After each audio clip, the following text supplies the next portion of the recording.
Hello दोस्तों, राधे राधे, जय श्री कृष्णा। तो कैसे हैं आप सब? आई होप आप अच्छे होंगे, हम भी अच्छे हैं। और आज का जो ब्लॉग है ना, वो दोपहर से स्टार्ट हो रहा है। दिन शुक्रवार का था और 4 बजे से ये ब्लॉग स्टार्ट हो रहा है। तो यहाँ पर देखिए, बच्चे स्कूल से आ गए थे और आने के बाद इन्होंने खाना वगैरह भी खा लिया था। इसके बाद बच्चे जो अपना आराम वगैरह कर रहे थे और मैं लग गई हूँ अपने कामों में। तो बस यहाँ जो कपड़े थे उनको मैं ठीक ठाक से लगा दे रही हूँ। तो कल क्या था, कुछ कपड़े बच्चों के थे जो कि मेरी कपड़ों के साथ मैंने अपनी अलमारी में रख दिए थे। तो बस उनको उनकी ठीक जगह पे रख दे रही हूँ मैं। और अगर कपड़े इधर उधर हो जाएं, यानी कपड़ों को उनकी ठीक जगह पे ना रखो, तो बस उनको यही रहता है कि ढूंढते रहो और अपना जो है समय बेकार करते रहो।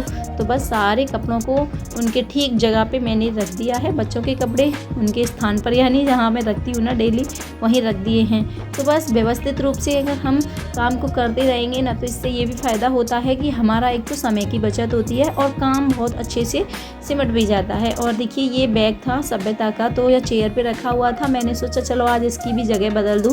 वहाँ मेज़ रखी हुई है तो मेज़ पर रख देती हूँ, लेकिन मैंने जैसे ही हटा के रखा, सभ्यता ने तुरंत वहाँ से हटा लिया, फिर दोबारा से ना चेयर पर ही रख दिया है और बोल रही है मम्मी यहाँ से बिल्कुल मत हटाना। तो बस यहीं ला करके फिर से उसने इसे रख दिया है। तो चलिए, उसका बैग फिर यहीं ठीक है। और देखिए, ये बेडशीट जो छोटी है ना, तो निकल भी जाती है जल्दी से। तो बस मैंने बेडशीट को भी ठीक कर दिया है। और ये छोटी है बेडशीट, थोड़ी छोटी हो गई थी धुलने के बाद, पर यह है कुछ समय तक मैं और इसको बिछा ले रही हूँ, फिर इसको हटा दूँगी। और इसके बाद मैं लगाने लग गई हूँ झाड़ू। तो बस मेरा यही रहता है कि मैं सुबह और शाम दोनों टाइम झाड़ू लगा देती हूँ। और वैसे भी थोड़ा मिट्टी विट्टी सी है बाहर, तो मिट्टी भी आ जाती है, गंदा हो जाता है जल्दी जल्दी।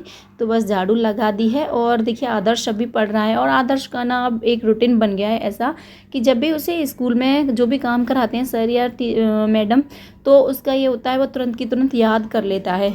और तब तक याद ना होगा तब तक छोड़ेगा नहीं। कभी मेरे से बोलेगा मम्मी सुन लो, कभी अपने पापा जी से बोलेगा मम्मी मुझसे सुन लो, और तब तक 2 से 3 बार सुना नहीं देगा ना, तब तक छोड़ेगा नहीं। तो उसे इस तरह से लगन लग गई है पढ़ाई की। तो एक तरफ तो अच्छा भी लगता है कि बच्चे को अभी से इस तरह पढ़ाई पर उसका जो लगाव है पढ़ाई के प्रति अच्छा भी है।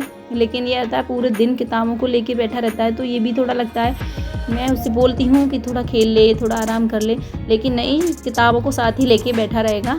और इसके बाद सारे घर में झाड़ू वगैरह लग गई थी। और देखिए, आज था गणेश चतुर्थी का व्रत, तो मैंने यहाँ पर आलता लगा लिया है और साथ में ना मैंने नेल पेंट भी लगा लिया है। और देखिए, मैं आलता लगा रही थी तो सभ्यता का भी मन हो गया, तो सभ्यता ने भी लगा लिया है।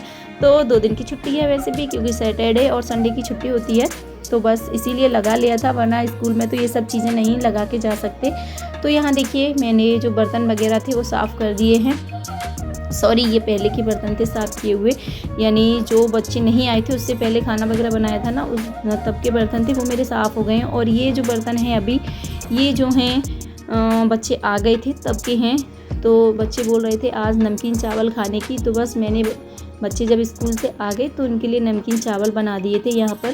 तो बस बहुत सारे बर्तन हो गए थे, बच्चों ने खाना खाया। फिर बच्चों का क्या है, पानी वगैरह पीते रहते हैं पल पल पर, तो और गर्मी काफ़ी होने लगी है ना, तो अब मौसम भी बदल रहा है, धीरे धीरे गर्मी बढ़ती जा रही है। तो बस यहाँ बर्तन काफ़ी थे, तो सारे बर्तनों को मैंने मांज लिया है और उनको धो करके इस टोकरी में रख दिया है। और ये टोकरी बड़ी है और जगह ना इसके मुताबिक ना यह कम है, तो मैंने इसको जग पे रख लिया था और सारे बर्तन इसमें डाल दिए थे। और इससे ये भी होता है कि ये ऊंची हो जाती है तो सारा पानी अच्छे से निकल जाता है बर्तनों का। और इसके बाद ना ये कुछ सब्जियां लेके आए थे, जैसे कि मिर्ची थी, नींबू और कच्ची कैरी।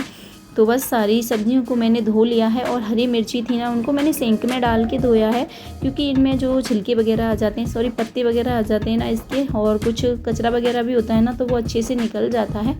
और देखिए, कुछ मिर्ची ख़राब भी थी तो वो भी मैंने हटा ली हैं। तो बस यहाँ पर जो सब्जियाँ थी उनको मैंने धो लिया है और बर्तन वगैरह भी सारे साफ़ हो गए थे। तो ये सारी सब्जियों को मैंने धो करके अभी टोकरी में रख दिया है, और तब इनका पानी सूख जाएगा ना, तो इसके बाद मैं इन्हें फ्रिज में डाल दूँगी। और ये लेके आए थे कुछ सामान जो कि ख़त्म हो गया था किचन का, तो मैंने मंगाया था, तो बस उनको भी मैंने निकाल लिया है। और जिस सामान की मुझे ज़रूरत थी, जो डब्बों में नहीं था, उसको साथ के साथ भर भी दिया है। और देखिए, साथ के साथ काम को ख़त्म करते रहो तो ठीक रहता है। अगर सोचो कि अभी नहीं कल करेंगे या फिर बाद में करेंगे, तो फिर वो हो नहीं पाता। तो बस कोशिश यही रहती है कि मैं सारे कामों को समय पर करती रहूं, साथ के साथ करती रहूं, तो ये जो है ठीक से हो भी जाते हैं। तो बस यहाँ नमक था, बूरा था, वो सारा मैंने भर दिया है डब्बों के अंदर, साथ के साथ इनको पोंछ भी दिया है। तो बस यहाँ पर मैं सोच रही थी चलो मसाले में अगर कम हो मसालदानी में तो मैं मसाले भी निकाल लेती हूँ, लेकिन मसालदानी में सारे मसाले फुल थे अभी, तो बस उसको मैंने ऐसे ही रख दिया है। और इसके बाद अब मैं करूँगी खाने की तैयारी। तो खाने में आज मैं बना रही हूँ दाल और बाटी।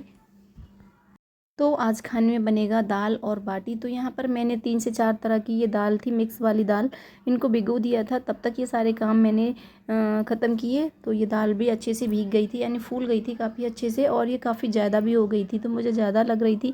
बट अब मैंने सोचा चलो बना लेते हैं, अब ये वैसे भी इसका कोई यूज नहीं हो पाएगा, मिक्स है ये दाल। तो फिर यहाँ पर देखिए अच्छे से फूल गई थी ये, तो इसके सारे छिलके निकल गए थे, क्योंकि उड़द की और मूंग की जो दाल थी ना वो छिलके वाली थी, तो सारे छिलके इसके निकल गए हैं। मैंने इसे अच्छे से धोया 4 से 5 बार, तो आप देख सकते हैं कितने सारे छिलके इसके निकले हैं। तो बस यहाँ पर दाल मेरी एकदम से क्लीन हो गई है, एकदम से बिल्कुल साफ़ हो चुकी है। लेकिन यही था, ये फूल करके ना काफ़ी हो गई थी। तो बस सारी दाल को मैंने पकने के लिए रख दिया है। और देखिए आज व्रत है, पूजा का काम है, तो बस लहसुन प्याज का यूज कुछ भी नहीं करूँगी मैं। तो कुकर में बस मैंने दाल डाल दी थी, पानी डाल दिया है, इसके बाद डाल दिया है मैंने हल्दी, और साथ में डाल दिया है नमक।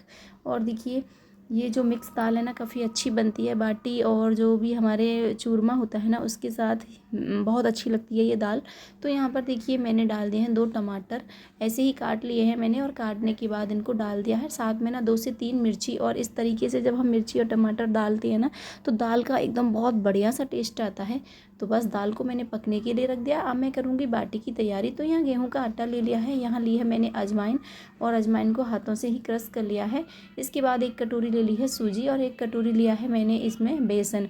और देखिए अभी सामान मंगाया था, लेकिन मैं सूजी मंगाना भूल गई थी, तो बस ये अभी जा कर के सूजी भी ले आए थे। इसके बाद हींग डाल दी है, और थोड़ा सा धनिया पाउडर डाला है, और साथ में ही मैं डालूँगी इसमें 2 हरी मिर्ची काट करके। तो बस ये ना सारी चीज़ें डाल दी हैं। इसके बाद डाला है मैंने नमक अपने स्वाद अनुसार। और देखिए एक चीज़ और मैं डालूँगी जिससे ना बाटी बहुत ही टेस्टी बनेगी, वो है दही। तो मैंने यहाँ बड़ी 3 चम्मच दही डाला था, साथ में थोड़ा सा देसी घी डाल दिया था, जिससे कि ये सॉफ्ट हो जाएंगी। तो बस यहाँ पर सारी चीज़ों को अच्छे से मिक्स कर लूँगी, और पानी डाल करके, थोड़ा थोड़ा पानी डाल करके एक टाइट सा आटा मैं लगा लूँगी। तो देखिए आटा लगा लिया है मैंने, और इस तरह से देखिए गोल गोल बाटी मैंने बना के तैयार कर ली हैं। और आज की जो बाटी है ना कुछ खास बनने वाली हैं, क्योंकि ये बाटी बिना ओवन के बनेंगी। इस तरीके से बनाएंगे, जब पहले समय में ना ओवन नहीं होते थे, हमारी जो दादी वगैरह बनाती थी ना, तो ओवन नहीं थे उस समय में, तो देखिए इस तरह से आग तैयार करती थी वो, और आग में बनाती थी ये बाटी। तो आज मैं वही पुराने देसी तरीके से ये बाटी बनाने वाली हूँ। तो देखिए यहाँ मैंने कढ़ाई ले ली है, कढ़ाई में हल्का सा घी लगा लिया था, इसका जो तला है ना वहाँ पे लगा लिया था, जिससे कि चिपके ना बाटी।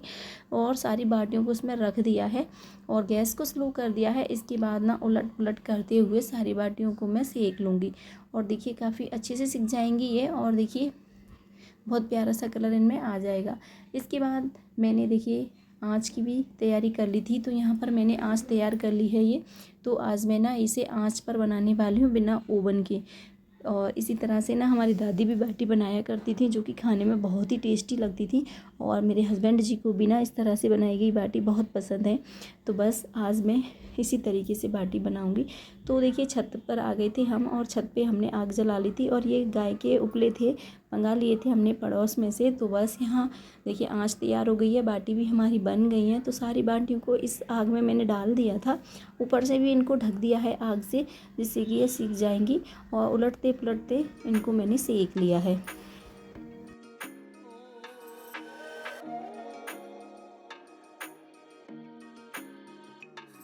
तो यहाँ पर सारी बाटी सिक चुकी थी बहुत अच्छे से, तो मैंने आग से निकाल लिया था, और कपड़े से इन्हें पोंछ लिया है, क्योंकि आग में तो थोड़ी काली काली हो ही जाती हैं। तो बस काफ़ी अच्छे से मैंने इन्हें साफ़ कर लिया था। और इसके बाद ना अब लास्ट प्रोसेस और करना है हमें, जिससे कि ना हमारी बाटी बहुत ही टेस्टी बनेंगी। तो बस यहाँ कढ़ाई ली है मैंने, और कढ़ाई में डाल दिया है घी, और बाटियों को इसमें तल लेंगे बहुत ही मतलब स्लो गैस करके, और हमने धीरे धीरे तलेंगे, जिससे कि ये बहुत ही टेस्टी हो जाएंगी ये बाटी। और इनमें बहुत अच्छी जो है खुशबू आ रही थी अजवाइन की, और जो बेसन था ना उसकी बहुत प्यारी सी खुशबू आ रही थी। और यहाँ मेरी दाल भी बन चुकी है, तो बस दाल में भी मैंने तड़का लगा दिया है। तो बस हमारी सिंपल सी दाल, लेकिन खाने में ना ये बहुत ही टेस्टी होती है। तो बन के तैयार हो गई है। और यहाँ पर ना आज मेरा व्रत भी है, तो व्रत के लिए मैं बनाऊंगी मीठे वाले पुए। तो यहाँ पर मैंने पुए भी बना लिए हैं। तो हमारे यहाँ गणेश चतुर्थी की जो पूजा होती है ना, मीठी पकौड़ी जो होती हैं यानी मीठे पुए जो होते हैं उनके साथ होती है। तो बस यहाँ पुए बनाए हैं, इधर मेरी बाटी भी जो है तल चुकी हैं और आप देखिए बहुत ही टेस्टी बाटी बनी है। इसके बाद मैंने पूजा की भी तैयारी कर ली थी, तो पूजा के लिए मैंने अग्यारी भी बना ली थी।